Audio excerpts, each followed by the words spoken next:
Good morning, everyone.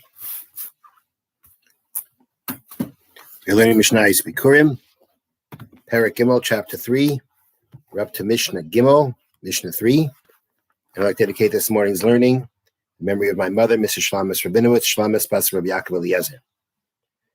So the Mishnah is discussing the procession of bringing Bikurim to Yerushalayim. And we mentioned how the people that belong to the Maimed, all the cities belonging to the Maimed, gather gather to the city of the head of the grouping, and they sleep overnight in the street. They awake in the morning, and they move on to Yerushalayim. So the Mishnah says, those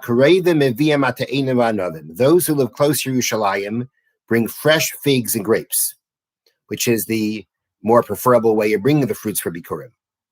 But Rechaking were those who are far away from Yerushalayim. Therefore, they bring fresh fruit and may spoil by the time they get there. They bring dried figs and raisins. The ox goes before them.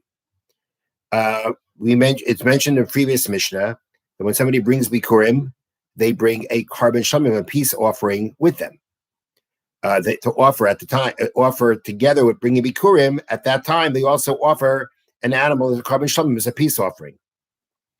So this animal that's going to be their carbon, their sacrifice, it proceeds ahead of them. Now, it's pointed out, that this ox was the shamim for the whole group. It's not like every single person brought their own. I mean, it could be if a person came on his own, he would bring his own. But when these people were part of a group that was coming together, they all owned a portion in this animal, and therefore it would belong to all of them and be brought for all of them. Now, regarding again about this animal, the kind of mitzupim zav, its horns were coated in gold. And a wreath of olive branches was on its head. It was crowned with these olive branches specifically because of all the 7 species of produce that the land of Israel is praised for, from which we're making Bikurim. The olive tree is the most beautiful, and its leaves are the freshest, and therefore it was from the olive tree that this wreath, this crown, was made for the animal. The flute plays in front of them, meaning they had a person playing the fruit in front. Actually, they had a person playing a fruit, again, lifneim in front of them. And basically what that flute did is it announced to all, meaning part of what it did, because we'll see that it continued afterwards. But at this point, this sound of the sound of a flute can be heard from far away. And that would announce to those who could hear that there is a procession of Bikurim coming. The flute plays in front of them until they reach close to Yerushalayim. Once they reach being near to Yerushalayim, they stopped and they sent ahead to let them know in Yerushalayim that they were coming. In the meanwhile, they adorned their Bikurim. They adorned their first fruits that they were bringing. How did they do that? So if you were bringing the dried fruits, the dried figs and the raisins, you get hold of some fresh ones and basically put the fresh ones around the rim of the basket. That would beautify the basket with the Bikurim in it. If you already had fresh fruits, then you would rearrange them, and you'd arrange them in a way that the most attractive ones would be on top. That's what it means to adorn the Bikurim.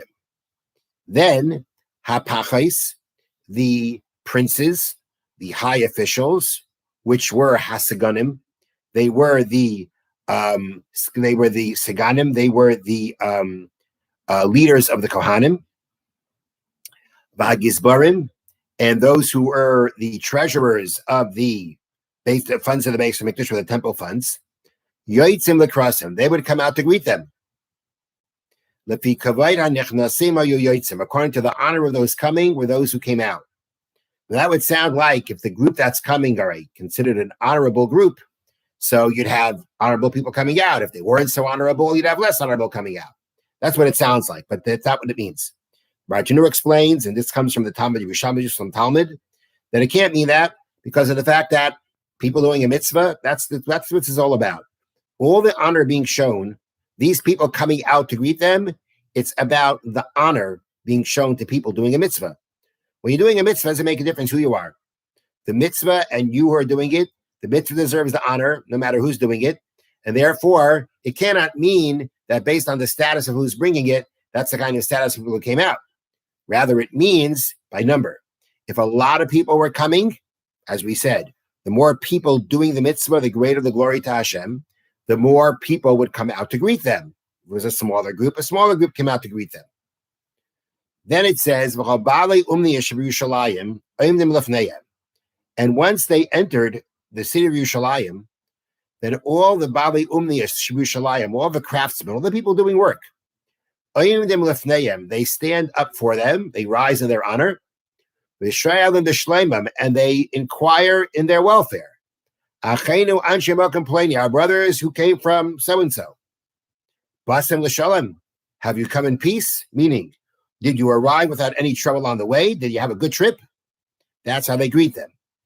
And this is all part of the honor for those doing a mitzvah, for the mitzvah being done, is by standing up, interrupting their work and standing up for them.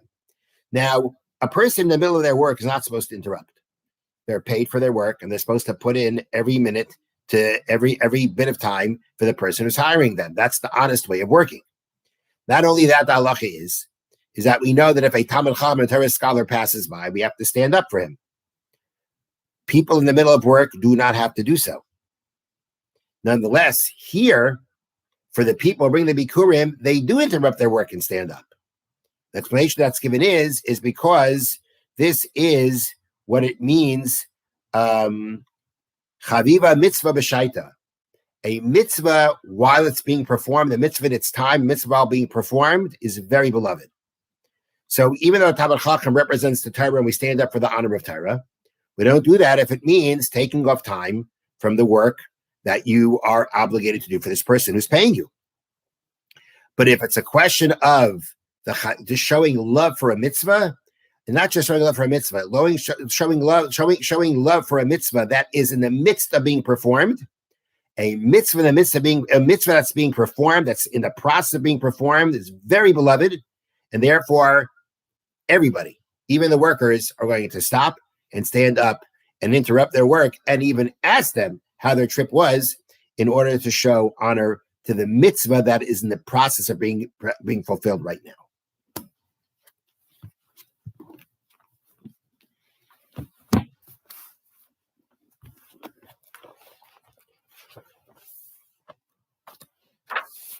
Excuse me. Okay, continuing now with the laws of Rechilas, Klal Test, chapter 9, in the Chavetz Chaim, which actually at this point of time, okay, we are in Sif Beis, paragraph 2. And this is the section that the Chavetz Chaim is giving illustrations, cases about potential Lashon Hara and Rechilas that were very common and very relevant. And we're in the middle of a case which we did have this before, but again, he's repeating and going through it again in detail, where you know that someone wants to go into partnership with another person. You know, Shimon wants to go into partnership with Ruvain. He doesn't know Ruvain. You know Ruvain. You know Ruvain is not a good person to go into partnership with. Halacha is you're allowed to tell him, warn him about Ruvain, as long as the conditions that were mentioned previously are met. Now, Sif Beis, paragraph 2 says like this. Now, let's say the partnership is already made. Because he didn't reckon they didn't know him. And you know this other person's nature. So now it's a question of breaking up a partnership. When people make a partnership, they create obligations to each other. You know, they're now bound to each other. They're now obligated to each other. So now it's not just a question of telling a person not to get into it. It's a question now of the possibility of creating a situation where it can be broken up. So Toli Bazeh depends on this. If you know that if you tell Shimon about Ruvain, you know that all he's going to do is keep it in mind. What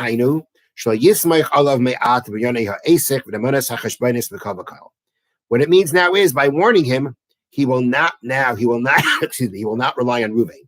He's not going to put things in Reuven's hands completely, whether it be regarding the business itself, whether it be regarding the bookkeeping. They have said he will pay attention to what's going on to make sure that no loss comes to him. Then you have to tell him.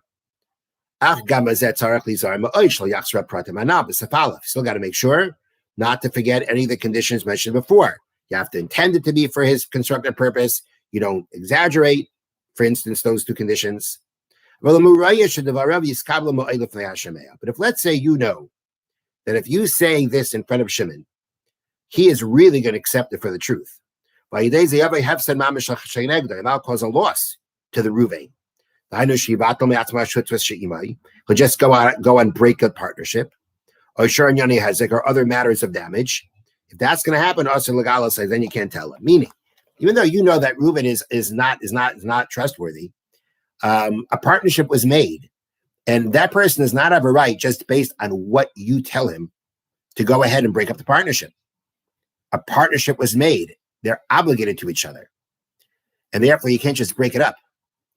Even though a person is telling you, this guy is not a good guy to be a partner with, and nonetheless, that's not enough to break it up or to cause him any other kind of direct damage. So in previously, when we're talking about they didn't make the partnership yet, and what you tell them is going to prevent them from making the partnership, okay, that's one thing. But if a partnership already was made, so now they're bound to each other, they're obligated to each other. So if you tell him that the other person is not trustworthy, and because of that, he'll just be very, very careful, then okay, then you should tell him.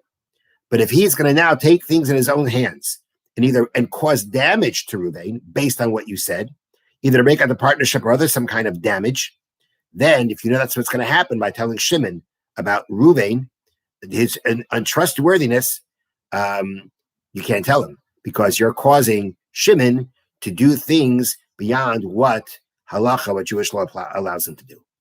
Have a wonderful day.